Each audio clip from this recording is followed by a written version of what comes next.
Hello, this is your boy Miguel from the Mobile Mechanic 757. I had a customer that was going to have me to change her alternator, but she was smart and got a diagnostic. What year is this, ma'am? This is a 2012 2012 Kia Sportage. Kia Sportage. You heard it from her. So, in the diagnostic, you get your multimeter. You put it right here on this right here. Let me back out of this so I can get clear. This actually is direct current. That symbol right there is direct current. That is alternating current. You do not want that. That's what's in the house. You want direct current, and you want to turn this knob to 20. I don't care what multimeter you have. Look for that symbol and put it on 20. Your vehicle should never be above 20. Your car will be on fire, by the way. So the nice young lady thought that she needed an alternator. An alternator is going to push 14.2 and above. So I am going to take, I got it on the negative. The black is always negative, and the red is always positive. If you do not know which one's negative, you'll see the plus or minus, but you cannot. So just follow the wire that has a small battery line, which will be the ground. So black is always grounded. Red is always hot. So let's see what the multimeter says. 14 or above. And there you have it. It's a little bit below 14, but that is completely normal. That is 100% normal. The alternator, which is this mighty fine device right here, charges the battery. Let me get a little closer. This charges the battery only in this particular situation. The battery needs 12.5 and above.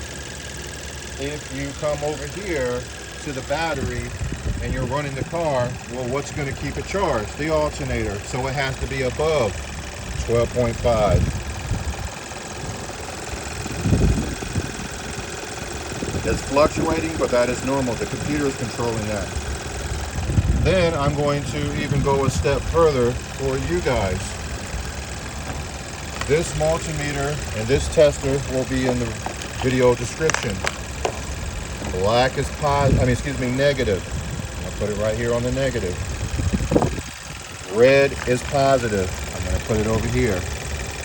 So now the probe is going to come on. I'm getting the same exact reading, but this is just a tester. Let me get it back out so you can see it. This is just a tester. So we're going to do a test. We're going to hit enter because we're going to check the batteries in the vehicle. We're going to hit enter again. This will be in the description if you want to buy it. Very simple. Enter. You want to check for the charging. You don't want to check the battery. You want to check the charging, which is going to be the alternator. Either it works or it does not. It's going to go through its paces, and then there's something I need to do. Would you be so kind, ma'am, and hold this over the phone, and when I get to 25 RPM, hit that button right there, Okay. and we can see what it actually says. I say the alternator is good. And we're going to go to 25 RPM as the machine is saying to do.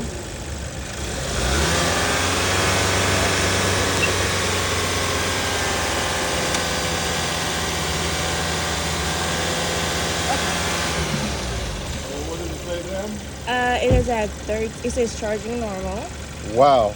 So this young lady was extremely smart, and she wasn't listening to her cousin or Johnny down the street.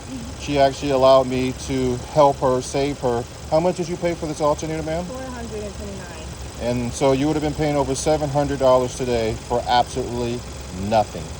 That sound about right? Yeah. All right, you heard it straight from the customer. You've seen a very easy way of checking if you need an alternator. One of the other telltale signs is there would have been a battery light somewhere on this dash.